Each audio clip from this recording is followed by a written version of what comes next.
Bienvenidos a Leyendas Oscuras. Hay lugares en México donde la niebla no es solo vapor de agua, sino una cortina que oculta aquello que nunca debimos despertar. Hay bosques donde los árboles guardan secretos que ni la tierra quiere absorber. Y familias enteras que desaparecen sin dejar más rastro que el silencio. Esta noche les compartiré un testimonio que me llegó hace algunos meses, de alguien que vivió algo que ninguna explicación racional puede abarcar. Porque a veces lo que acecha en la oscuridad no viene de afuera, sino que siempre estuvo esperando justo debajo de nuestros pies. Mi nombre es Fernando Ortega. En el 2017 tenía 32 años y trabajaba como agente del Ministerio Público en Toluca. Mi especialidad eran casos de personas desaparecidas.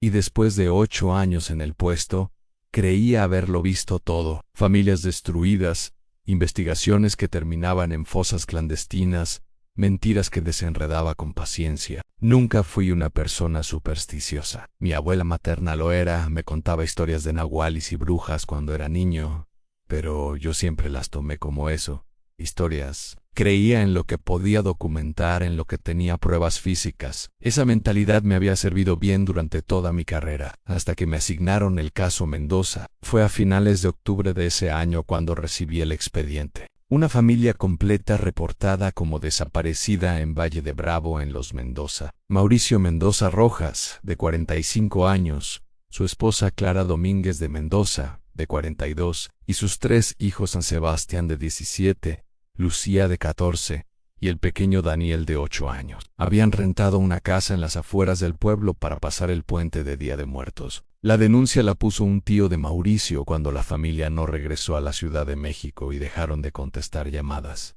Eso fue el 3 de noviembre. Para cuando me asignaron el caso, ya habían pasado 5 días sin rastro de ellos. El expediente era delgado, demasiado delgado. La policía local había hecho una visita superficial a la propiedad rentada. Encontraron la casa abierta, algunas pertenencias todavía dentro, pero ninguna señal de violencia. Los vecinos más cercanos, que vivían a casi 1 kilómetro de distancia, dijeron no haber visto ni escuchado nada inusual. El dueño de la propiedad, un hombre llamado Esteban Lara, declaró que la familia había pagado por adelantado y que parecían personas normales cuando hicieron el check-in. La investigación inicial no arrojó nada, así que el caso llegó a mi escritorio como una más de las tantas desapariciones que manejábamos. Decidí ir personalmente a Valle de Bravo. Era un viernes de mediados de noviembre cuando tomé la carretera. El clima ya era frío, y conforme me acercaba al pueblo, la niebla comenzó a espesar entre los pinos. Valle de Bravo es un lugar hermoso, turístico, lleno de casas de fin de semana, de gente adinerada. Pero también tiene su zona rural, rancherías pequeñas donde la gente vive como ha vivido durante generaciones. La propiedad que los Mendoza habían rentado estaba en una de esas zonas, alejada del centro, rodeada de bosque. Llegué cerca de las 3 de la tarde. La casa era de 2 pisos, construcción relativamente nueva pero diseñada para parecer rústica, con vigas de madera y ventanas amplias que daban al bosque. Estaba a un lado de un camino de terracería que serpenteaba entre los árboles. Estacioné mi auto y caminé hacia la entrada. La puerta principal estaba cerrada con llave, así que usé la que me había dado el dueño antes de venir. Al entrar noté de inmediato el olor a cerrado o humedad.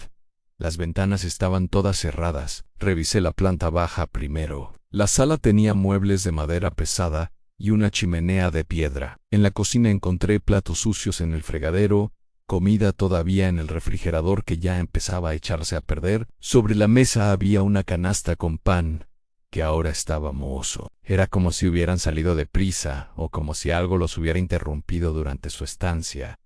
Subí al segundo piso. Había 3 recámaras. En la principal, la cama estaba deshecha, ropa tirada sobre una silla. En las habitaciones de los niños encontré juguetes, libros, mochilas escolares. Todo normal, demasiado normal. Tomé fotografías, hice anotaciones, busqué señales de lucha, manchas de sangre, cualquier cosa que indicara violencia. Nada era frustrante. Volví a bajar y salí por la puerta trasera. Quedaba a un pequeño patio y luego directamente al bosque. El terreno se inclinaba suavemente hacia abajo, y entre los árboles se veía un sendero apenas marcado. Decidí seguirlo. Caminé unos 20 minutos adentrándome en el bosque. Los pinos eran altos, densos, y el suelo estaba cubierto de agujas secas que crujían bajo mis zapatos. La luz del sol apenas penetraba el dosel de ramas, y la temperatura había bajado considerablemente. Estaba a punto de regresar cuando vi algo extraño. A unos metros del sendero, atado a un árbol con alambre oxidado, había un muñeco hecho de trapos y paja. Estaba colgando a la altura de mi pecho, mecido ligeramente por el viento. Tenía botones negros por ojos y una boca cosida con hilo rojo. El trapo que formaba su cuerpo estaba manchado de algo oscuro. Me acerqué para examinarlo. No era reciente. El alambre había empezado a hundirse en la corteza del árbol, lo que significaba que llevaba ahí meses, quizá años, pero lo perturbador era su posición. Estaba mirando directamente hacia la casa de los Mendoza, como si vigilara. Tomé fotografías desde varios ángulos y seguí explorando el área. Encontré 3 muñecos más, todos colgados de árboles diferentes, todos mirando en la misma dirección, todos con esa boca cosida en rojo. Regresé a la casa mientras anochecía. Decidí pasar la noche allí. Necesitaba sentir el lugar, entender qué había pasado. Preparé mi saco de dormir en la sala, cerca de la chimenea. No encendí fuego, pero dejé una linterna a mi lado. Cené un sándwich que había traído y revisé mis notas. Los muñecos me inquietaban. No eran decoración, eso era seguro. Eran demasiado deteriorados, demasiado escondidos. Decidí que al día siguiente hablaría con los vecinos y con gente del pueblo. La temperatura bajó drásticamente cuando cayó la noche. Podía ver mi aliento condensarse en el aire. Me metí en el saco de dormir completamente vestido. La casa crujía como crujen todas las casas viejas, pero había algo más en sonidos que no podía ubicar. Rasguños leves, como si algo pequeño caminara sobre el techo. Ramas golpeando las ventanas aunque no había viento. Intenté racionalizar. Animales. La madera expandiéndose y contrayéndose con el frío. Pero no podía dormir. Cerca de las 2 de la madrugada escuché pasos, claros, definidos, en el piso de arriba. Alguien caminaba de una habitación a otra. Me quedé completamente quieto dentro del saco de dormir, con la mano en mi pistola reglamentaria.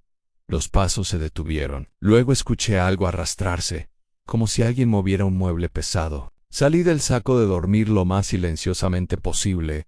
Tomé mi linterna y mi arma, y subí las escaleras. El pasillo del segundo piso estaba vacío. Apunté la linterna hacia cada puerta.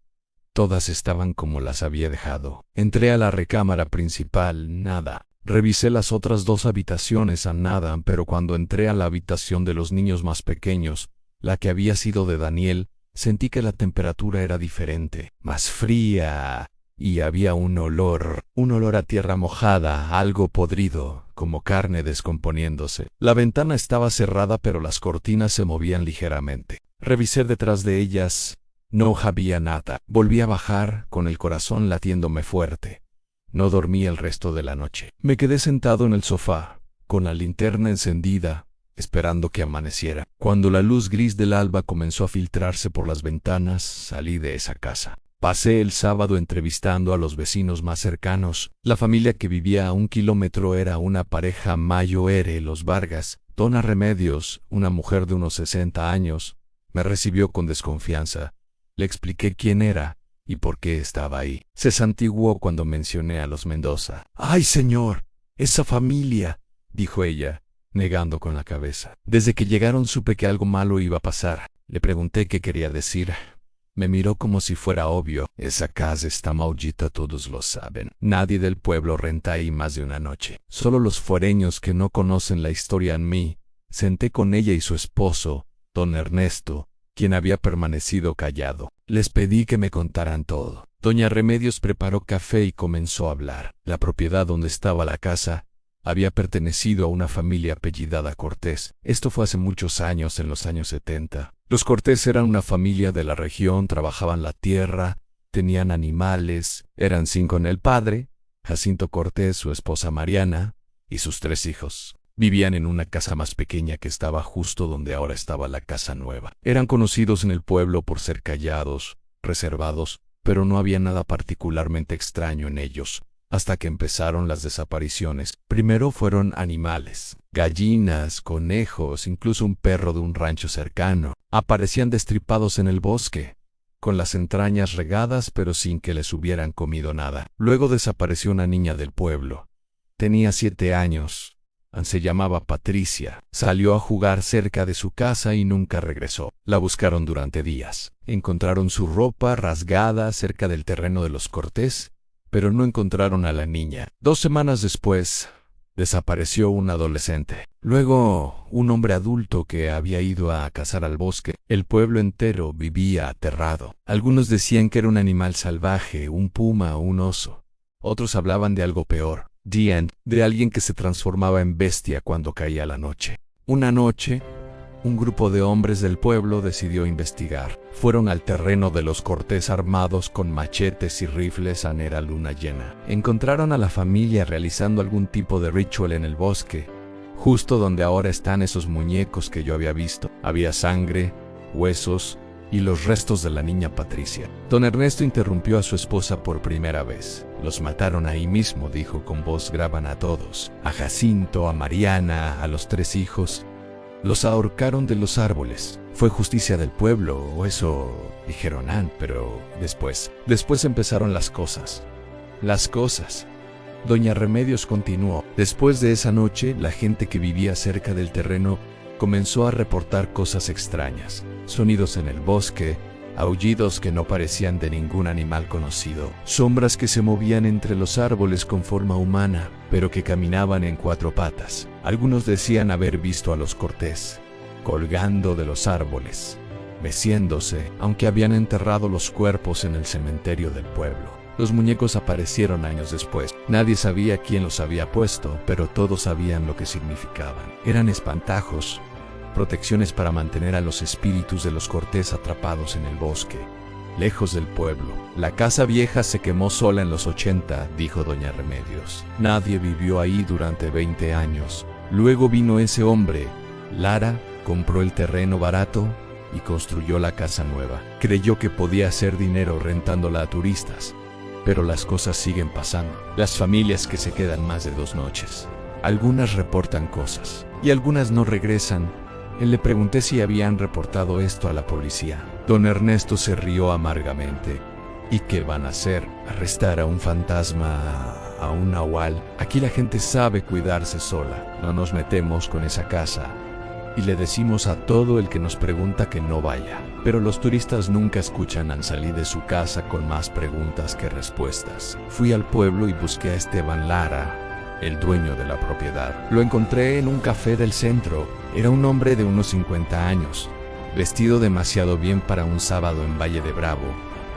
Cuando le pregunté sobre la historia que me habían contado, puso los ojos en blanco. Son supersticiones de pueblo, agente, me dijo. Yo llevo rentando esa casa 5 años y no ha pasado nada. Bueno, algunas familias se van antes de tiempo diciendo que escucharon ruidos, pero es una casa en el bosque, claro que hay ruidos. Los Mendoza son los primeros que realmente desaparecen, y sinceramente creo que tiene más que ver con el crimen organizado o con algún problema familiar que con fantasmas. Le pregunté si sabía de la historia de los Cortés. Admitió que sí, que se la habían contado cuando compró el terreno, pero que no le dio importancia. Le pregunté sobre otros inquilinos que habían reportado cosas extrañas. Se puso a la defensiva, dijo que eran pocos y que probablemente estaban borrachos o asustados por estar en medio del bosque. No iba a sacar nada más de él.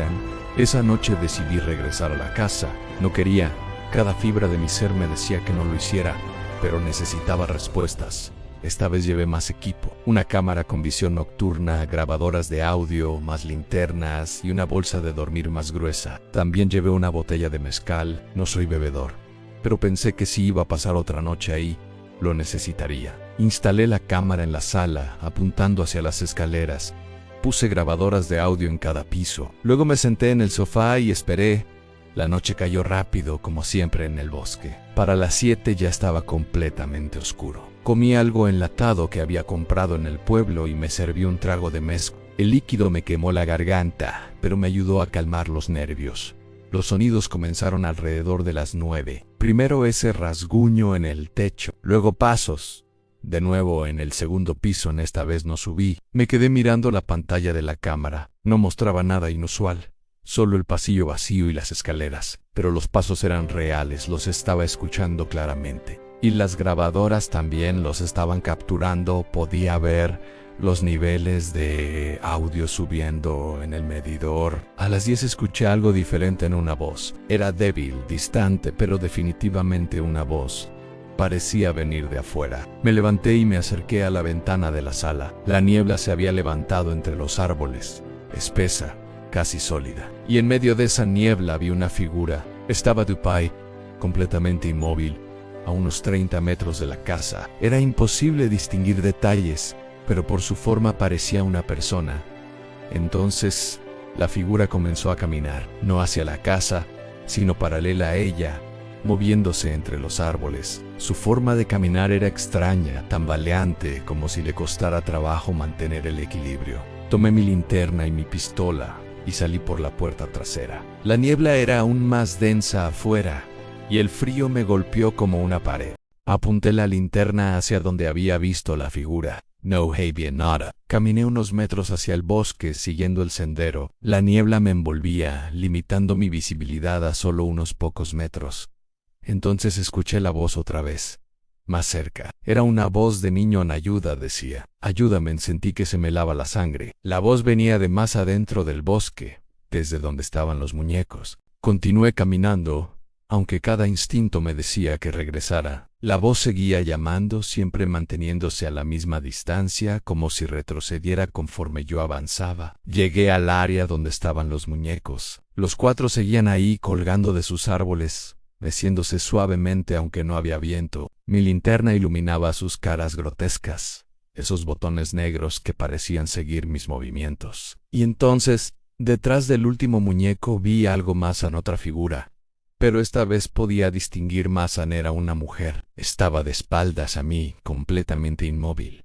Llevaba un vestido largo, oscuro, desgarrado. Su cabello era negro y largo, llegaba hasta su cintura. Señora, llamé, aunque mi voz sonó débil. La figura no se movió. Di otro paso hacia adelante. Entonces ella comenzó a voltear. Su movimiento era lento, antinatural, como si su cuerpo estuviera rígido. Cuando su rostro quedó iluminado por mi linterna, sentí que mi estómago se contraía. No tenía hoyos. Donde deberían estar sus ojos había solo cuencas vacías, negras, profundas. Su boca estaba abierta en una sonrisa imposiblemente amplia, mostrando dientes amarillentos y encías negras. Y de esa boca salió un sonido que no puedo describir adecuadamente. Era como un aullido y un lamento al mismo tiempo. Algo que resonó en mi pecho y me hizo tambalear hacia atrás. Corrí, Ann. No lo pensé. Solo corrí. Dejé caer la linterna y corrí de regreso hacia la casa tan rápido como pude. Podía escuchar cosas moviéndose en el bosque a mi alrededor, ramas quebrándose, ese aullido que se multiplicaba, como si vinieran de todas direcciones. Tropecé con una raíz y caí de bruces, golpeándome la cara contra el suelo. Sentí sangre corriendo de mi nariz.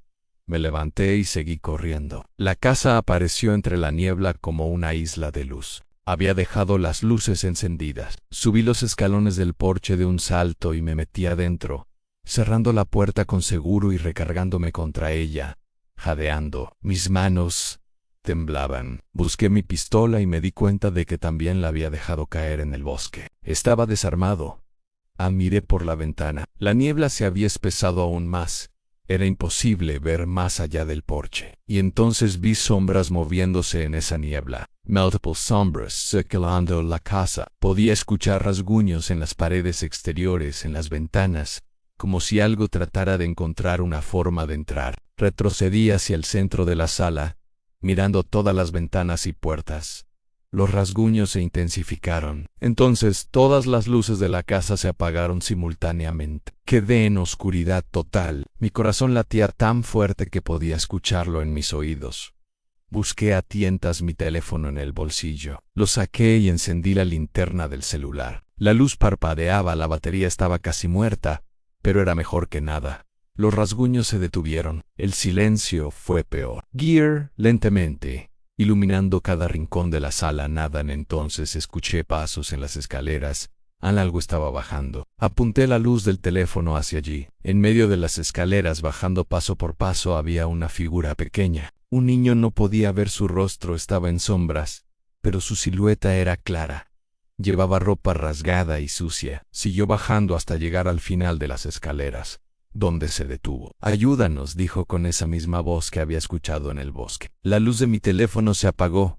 La batería había muerto. Quedé en oscuridad absoluta. Podía escuchar la respiración del niño, pesada, húmeda. Estaba ahí, en la sala conmigo. Retrocedí hasta que mi espalda chocó con la pared. Entonces sentí algo más, a manos, pequeñas manos frías tocando mis piernas.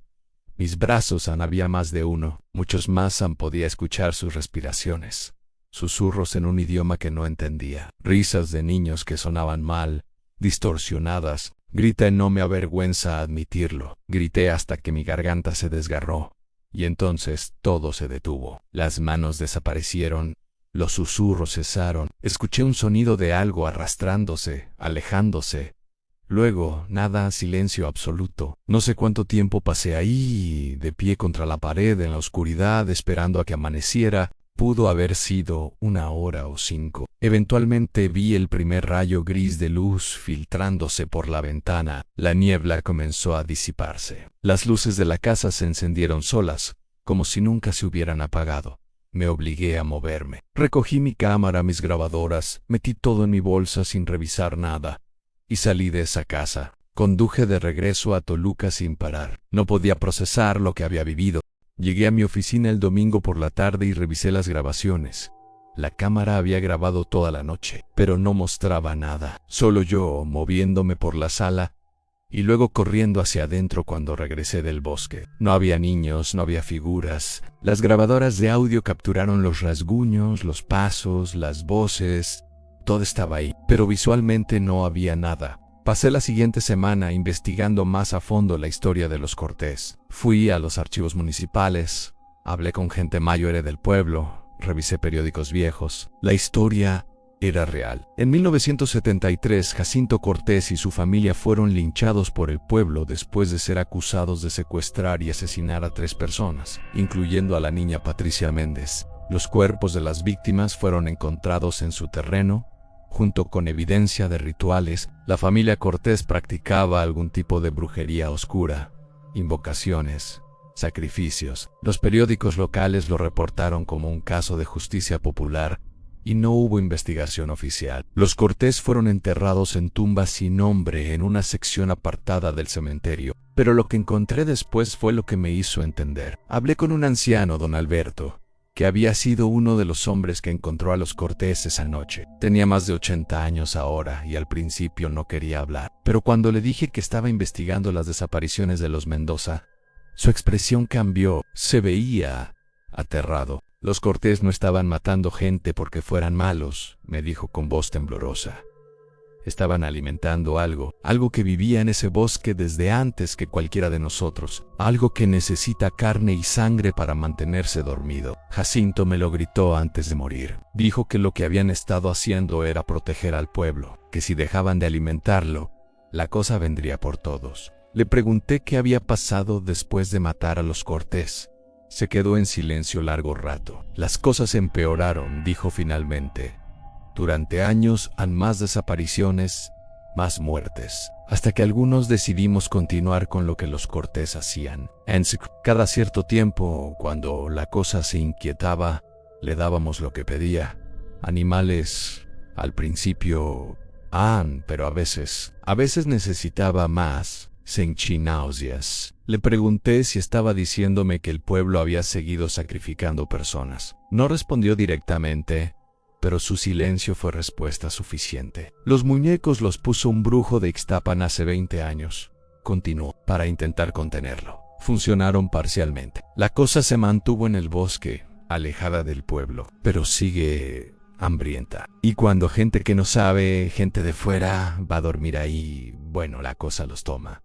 Los Mendoza no son los primeros, no serán los últimos.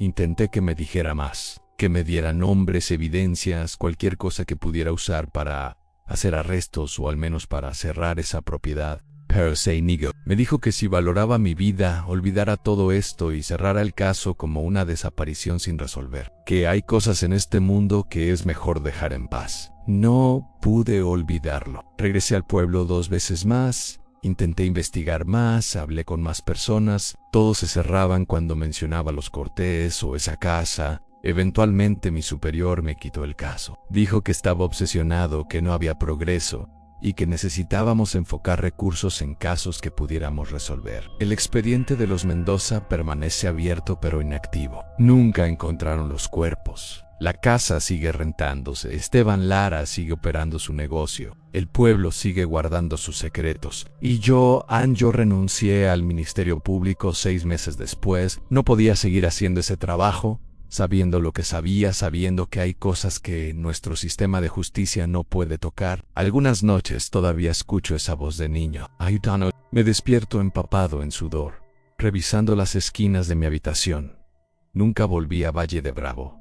Nunca volveré, porque sé lo que hay ahí en ese bosque, vigilando, esperando, hambriento, y sé que los muñecos no lo detendrán para siempre. Es solo cuestión de tiempo antes de que encuentre una forma de salir. Si alguna vez están planeando unas vacaciones en Valle de Bravo, tengan cuidado con las propiedades que rentan, especialmente si están alejadas del centro, rodeadas de bosque, y si el precio es demasiado bueno para ser verdad, y si ven muñecos colgando de los árboles, con bocas cosidas en rojo, den la vuelta y váyanse, porque esos muñecos no están ahí para decorar, están ahí para advertirte que has llegado demasiado lejos, a un lugar donde no deberías estar, un lugar donde algo antiguo y hambriento te está esperando. Esta fue la experiencia de Fernando Ortega, quien me contactó después de escuchar mi canal y decidió compartir su testimonio conmigo. Él ya no trabaja en el Ministerio Público y ahora vive fuera del Estado de México,